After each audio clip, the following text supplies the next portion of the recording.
na ba natin? Narito na si Sek, guys. Gusto niyo mo siya pumasok? Meron tayo. Bring him home! Bring tayo! Hindi gumagalaw. Sek, magparamdam ka. Standy yata yun eh. Karton ba yan? Yes! Hoy, Lovely, tatay mo, karton. Sabi, tatay mo ata, karton, hindi gumagalaw. Ay, galaw po kayo. Yan! Ayan. Patunayan mo hindi ka karton. Gumagalaw. Ano yan, bubblehead? Ang galang wala ko, Jo. Anak! Yun! Oh. Anak, ano bang ginagawa mo dyan? Yung mga ugok. Wala silang nahanap na guest eh. Ako na muna. Ha? Oo.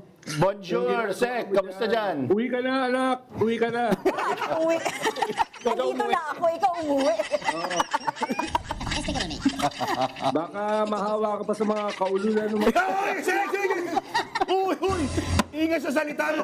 Hindi porket nasa Paris ka, pwede ka na mag-ano dyan. anak May na. freedom of expression and all. Pero, puntahan na natin si Secretary Llama sa kanyang Bar Dagulan! Iba sa likod. Mikes. Go ahead, Sek. Hoy! Kamusta po? No, napakahalaga nung nangyaring Justice Committee meeting nung isang araw. Kung napanood nyo, actually matagal na nating sinasabi ito eh. No, ilang taong ko lang sinasabi ito, ilang taon na itong sinasabi ni Trillanes na marami na nakalagay sa bank account ng Vice President at sa kanyang asawa ay hindi reflected sa kanyang salin, sa statement of assets and liabilities niya. No, kung babalikan natin ang nakaraan, 2 Chief Justice ang natanggal sa kanilang posisyon, no, dahil sa hidden wealth, undeclared wealth sa kanilang salin, no? Pero nagmumukhang barya itong kaso undeclared wealth ng 2 Chief Justice kumpara kay Vice President Sara Duterte. Baka ang katapat lang nito yung bank accounts ni Alan Herman. Yun lang ang medyo katapat niyan eh, no? Pero si Alan Herman, hindi naman yan government official. Kaya okay lang siya na may bilyon-bilyon sa kanyang bank account. Yun. Wala nang duda. Pero ito si Vice President, merong 6.77 billion sa kanyang bank account, pumasok, lumabas sa kanyang bank account, pero ang kanyang nakadeklara na salin ay 80 million lang. 80 million lang, mas mataas pa yung kanyang salin doon sa dating Senate President na si Chis Escudero, 18 million. Yun lang. Diba? 18 million, no? Mas mataas pa ron. Pero siguro si mathematician Doc Guido, pwede nyo bang i-minus ang 80 million sa 6.77 billion? Ang hirap, no? Hirap i-minus. Oo, sobrang laki. Sobrang laki. Tapos, ang maganda pa dyan, yung sagot at paliwanag ni Vice President Sara Duterte. Meron siyang 16 na highly paid lawyers. Ang paliwanag nila ay wala naman daw masama rito. Hindi naman ibig sabihin na ninakaw ito. Hindi naman ibig sabihin na ito ay nanggaling sa mga anomalous sources. Katulad ng sinasabi ni Senator Sonny Trillanes na bisita natin dito sa 4 Alas. Correct. Hindi naman daw totoo yun. Ano yun? Ano yung 6.77 billion? No? Kung yan ay hindi anomalous, bakit hindi idineklara? At bakit hindi maipaliwanag saan nanggaling at paano ginamit? Simpleng-simple lang yun eh. Hindi kaya na shampoo yan. No? Ang problema, nadagdagan pa yan dito sa Undersecretary POA. Ang sabi niya, nakalagay kasi yung bilyon-bilyon na yan eh. Nakalagay doon sa others. Kaya galit na galit. Yung mga accountant sa Pilipinas, hindi pwedeng nakalagay sa others yan.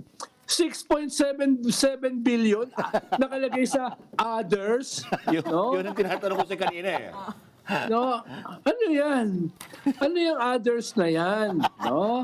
Baka dapat pati to si Undersecretary POA maimbestigahan sa kanyang salin.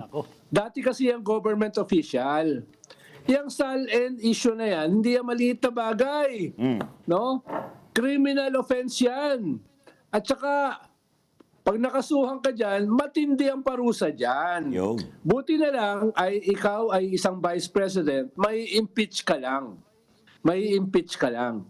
Pero napakalaking issue ng SALN. Inuulit ko, Oh. 2 Chief Justice ang natanggal dahil dyan. Yep. Pinakamataas na hukom sa bansa. Hukom ha? Chief Justice no less. Tanggal dahil sa SALN. Tama. No? Salid pa lang, oo. Oo. Ano ba yung SALN ni Corona? $2 million. Naku, oo nga. Oh, ano yun? 120 million pesos. Yun lang. Ang layo diyan sa 6.77 billion na yan. At malamang, yan ay just the tip of the iceberg. Yun. Wala pa dyan yung undeclared wealth sa mga ari-arian, mga mansyon, mga lupain, mga sakahan. Yan. No? Wala pa dyan yung mga kotse. No? Wala pa dyan yung mga sasakyan Yan. na naka-register sa LTO.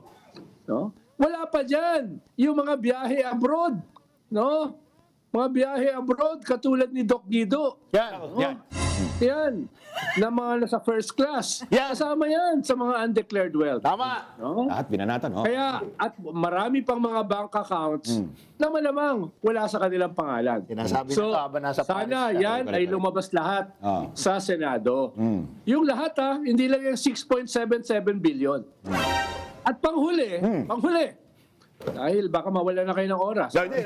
Yung kalokohan, no? Okay lang. Oo, marami pa kayong gustong gawing kalokohan. Eh. Yeah. Panghuli, ang hinahatulan dito, hindi lang yung Vice President, hindi lang yung kanyang mga tatanga-tanga na mga abogado. No? Ang hinahatulan dito, itong mga congressmen, itong mga senador, Yan. na ano ba ang kanilang magiging hatol? Yan. No? Yan yung hinahatulan dito. Merong malinaw na probable cause. Lampas na. Dapat lahat ng kongresista bumoto dyan. Tama. Yung hindi boboto ay sang-ayon sa anomalya. At baka mismo sila ay may anomalya rin. No? Yung mga kongresista na mag-abstain o mag-absent, na umiiwas bumoto Daming sa tinamaan. probable cause, ay malamang meron ding mga anomaly. Meron ding hidden wealth. Hanggang ngayon, ayaw nila maglabas ng SALN, di ba? So, ayusin nyo ang inyong boto. Magayos kayo. Yan, no? oo. At pinakamahalaga, Oo. dun sa Senado as a trial court. Yan. Di ba? Kayo ba ay sang-ayon sa sources ng kayamanan galing sa drug lords? Katulad ni Michael Yang? Oo. Galing sa mga Pogo lords? Baka ito na naman ako eh. Oo. Yang, O kayo ba? Sang-ayon ba kayo dyan? Kaya kayo mga senador, hahatulan kayo. Yan. Kaya mag-ingat kayo sa inyong boto. Yan. Pag hindi kayo bumoto for conviction, sang-ayon kayo Yun. sa undeclared wealth, sa hidden wealth, at sa mga sources ng wealth na anomalous. Katulad ng drug lords, gambling lords, at iba-iba pang lords. Inuulit ko, ang hinahatulan dito ay hindi lang mga vice president. Ang hinahatulan dito ay pati mga congressmen na mag-i-impeach sa kanya at mga senador na magko-convict sa kanya. Maraming pong salamat. Yan. Bring him home! Bring him home! Bring him home! Check, bumalik ka na rito ha. Namimiss ka na namin ha. Buti pa ang Burger Steak Supreme. Nakabalik na sa Pilipinas. No? Baka hindi nyo alam yung Burger Steak Supreme. Nakabalik na. Yan. Yun, Sek. Yung 7,700 live viewers Yan, nabuhayan. Inaantay ka na. Tama ka na raw sa pakikipagsosyalan dyan sa Paris. Kakain ng croissant. 8,000 na, nadagdagan, no? 8,000 Kaso, live Sek, viewers. kulay orange ka eh. Okay. Marami ng marami Oo nga. Hindi, yung kanyan, yung itong kortina. Wala ka sa KTV niyan, ha? Wala ka sa radyo ka. Oo. Sige.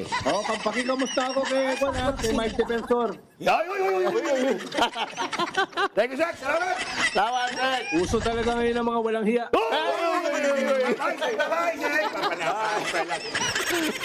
Alam niyo, nakita niyo ba yung lighting ni Zach, ano? Ano siya? Medyo orange yung mukha. Orange. Ah,